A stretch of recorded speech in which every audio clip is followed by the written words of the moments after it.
को मिलती है जिनके सपनों में जान होती है। मंजिल उन्हीं को मिलती है जिनके सपनों में जान होती है। परों से कुछ नहीं होता, हौसलों से उड़ान होती है। Hello all my dear students, आ चुका हूँ मैं एक एपी के नेक्स्ट पार्ट में, अगली वीडियो में, जहाँ पे हम सॉल्व करेंगे क्वेश्चन नंबर 10 से लेकर के आगे की तरफ क्वेश्चन को। और जो है आपको मैं सीरीज वाइज एक सीरीज़ लेके आया हूँ जिसमें बहुत कम टाइम के अंदर आपको मैं वीडियोस आपके सामने ला के रख रहा हूँ, जिससे कि आप आसानी से देख सकते हैं। लंबी वीडियोस मैं इसलिए नहीं बना पा रहा हूँ क्योंकि बच्चे उसमें उतना इंटरेस्टेड नहीं है, क्योंकि अभी जो है जैसा वक्त है और अभी जैसा माहौल है, जिसके हिसाब से सिचुएशन के हिसाब से हमको वीडियो को थोड़ा सा टाइमिंग कम करना पड़ रहा है। अगर आपको लगता है किसी बच्चे को कि नहीं सर वीडियो लंबी होनी चाहिए, तो भी मैं तैयार हूँ।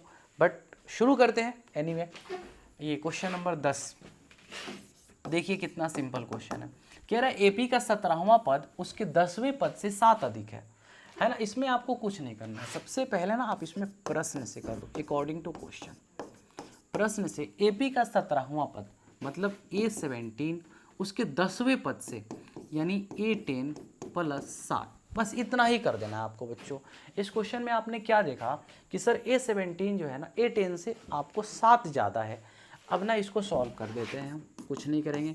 A17 का मतलब क्या हुआ A प्लस 16D, और A10 का मतलब क्या हुआ A प्लस 9D, और इसी ए और यहाँ पे ले लेता हूँ मैं बच्चों कितना 7। तो अब एक बात देखो तुम, A प्लस है यहाँ पे भी और यहाँ भी प्लस है, कैंसिल होगा।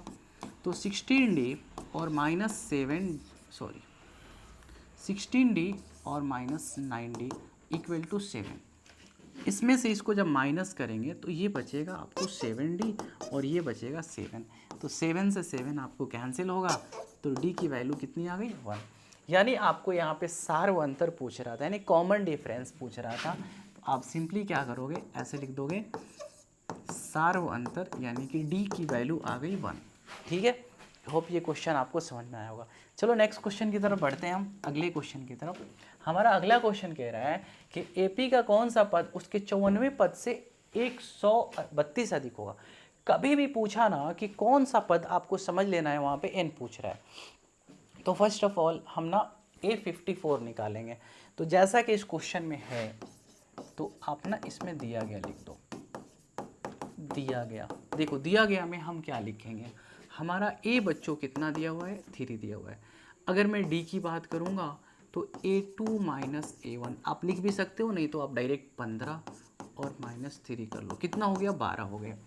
कौन सा पद 54वें पद से 132 अधिक है। तो फर्स्ट ऑफ ऑल ना A54 निकाल लो तुम। 54वां पद का मतलब हुआ A54, A plus 53D, A की जगह पे मैं 3 रखता हूँ और 53 इंटू 12। तो देखो 3 प्लस 12 3 36 और 12 25 60 और 3 63, 636 और 3 कितना हो गया 639 हो गया। अब अकॉर्डिंग टू क्वेश्चन क्या कह रहा है ना, कौन सा पद, तो माना कि वो पद n ले लेते हैं, तो कुछ इस तरीके से हो जाएगा A plus n-1 into D और इक्वल टू A54 प्लस 132। तो देखो A की जगह पे बच्चों कितना रख देता हूँ मैं 3, n अपने को नहीं पता है, और D की वैल्यू कितनी आई है हमारा 12। A54 बच्चों 639 है और ये है आपको 132। बहुत ही आसान तरीके से इस क्वेश्चन को बना रहा हूँ मैं। तो ये हो जाएगा 3 plus n-1 into 12 equal to, इन दोनों को ऐड कर लेते हैं तो ये हो जाएगा 771 है ना, n-1 और इंटू 12 इक्वल टू 771 -3। तो n-1 इंटू 12 ये हो जाएगा 768। तो n-1 इक्वल टू 768 बाई 12, 12 छके 72, 4 बच गया तो 12 चौके 48। तो n बराबर बच्चों क्या होगा 64 प्लस 1, यानी कि इस एपी का 65वां पद जो होगा ना, वो इसके 54वें पद से 132 ज़्यादा होगा। आई होप ये क्वेश्चन भी आपको बहुत अच्छे से समझ में आया होगा बच्चों, है ना। मुझे पूरी उम्मीद है आपको ये क्वेश्चन समझ में आया होगा। चलो भाई अब बढ़ते हैं हम लोग नेक्स्ट क्वेश्चन की तरफ। अगला क्वेश्चन कह रहा है दो समांतर श्रेणियों का सार्व अंतर समान है, इनके 100वें पदों का अंतर 100 है, तो इनके हजारवें पदों का अंतर क्या होगा। सवाल को पहले हमने समझ लिया। अब यहाँ पे नॉर्मली जैसे हर क्वेश्चन में आप लिखते हो सॉल्यूशन हल, तो उसमें लिख लो इसका ना सारवंतर यानी डी बच्चों समान है इस क्वेश्चन में। तो हम मान लेते हैं, इसमें कुछ मानना पड़ेगा। माना कि पहले एपी का प्रथम पद A1 है, ठीक है। चलिए, तथा दूसरे एपी का प्रथम पद, ये अलग अलग है ना, इसको तुम कुछ भी मान सकते हो, A2 है, मान लेते हैं इसको A2 है। अब ना इसमें D सेम है दिया हुआ है, तो पहले ना 100वें पदों का अंतर देखें प्रश्न से, यानी क्वेश्चन में ही दिया हुआ है, हमें कहीं और से नहीं दिया हुआ है। 100वें पदों का अंतर यानी A1 plus 99D minus A2 plus 99D और इक्वल टू 100 दिया हुआ है। तो देखो ध्यान से, A1 प्लस 999D, सॉरी यार यहाँ पे 99D होगा, A1 plus 99D minus A2 minus 99D और इक्वल टू 100। तो आपको 99D से 99D कैंसिल हो जाएगा, तो A1 minus A2 equal to हो जाएगा 100। ये इसको मान लीजिए आप फर्स्ट इक्वेशन। अब ना आपको हजारवें पद का अंतर पूछ रहा है, तो हजारवें पद का अंतर क्या होगा, हजारवें पद का अंतर मतलब क्या, A1 plus 999D minus A2 plus 999D, यानी कि A1 plus 999D minus A2 minus 999D। तो देखो 999D से 999D कैंसिल होगा, तो A1 माइनस A2 बराबर हो जाएगा, ये दिया नहीं है बट यहाँ से हम लेंगे 100 दिया हुआ है, और डिफरेंस में आप क्या लिख दोगे, समीकरण 1 से, समीकरण 1 से। तो यानी हजारवें पद का अंतर भी बच्चों कितना हो गया, 100 हो गया। 100वें पद का अंतर दिया हुआ, तो आपको डी यहाँ पे सेम है। चलिए अगले क्वेश्चन की तरफ हम बढ़ें बच्चों। अगला क्वेश्चन हमारा 13 नंबर, 3 अंकों वाली कितनी संख्याएं हैं जो 7 से विभाज्य है।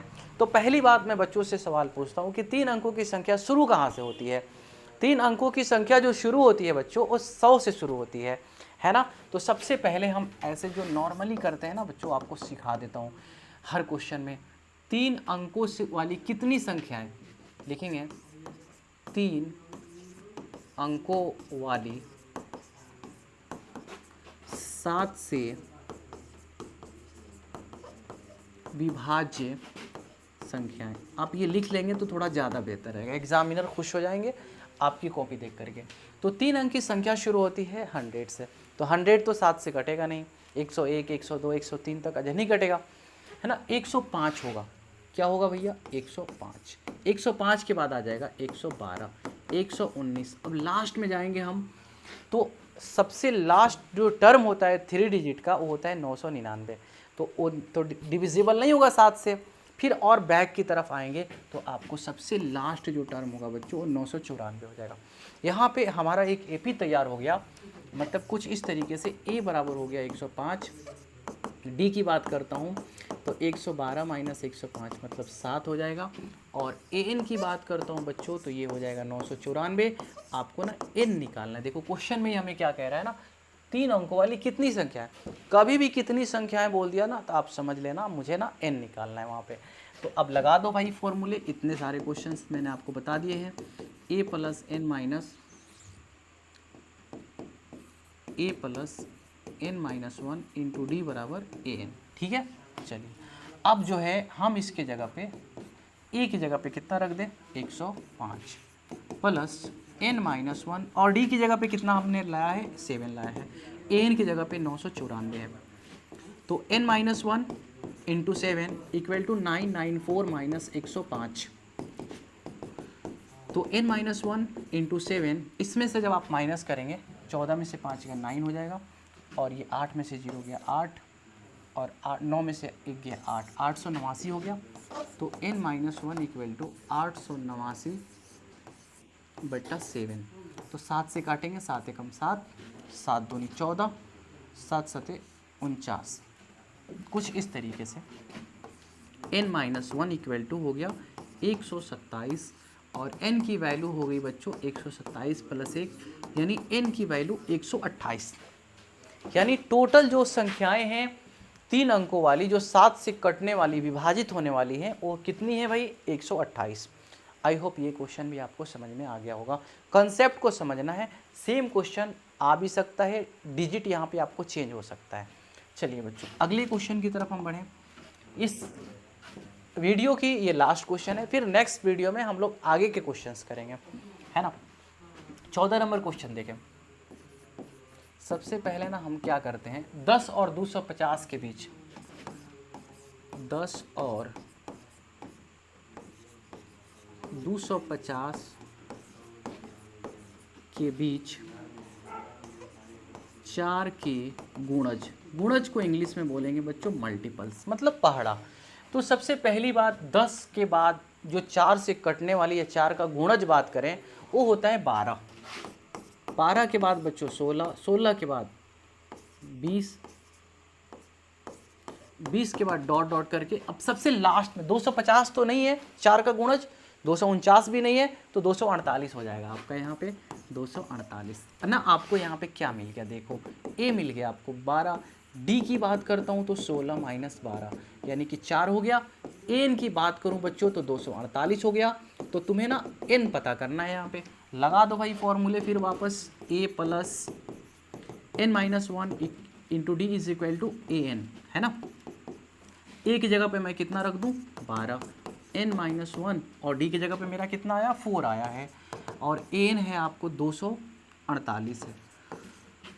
सबसे पहले आप इस वाले टर्म को इधर ले जाओ, तो n माइनस 1 और इंटू 4, 248 में से 12 घटाएंगे तो ये हो जाएगा बच्चों 236।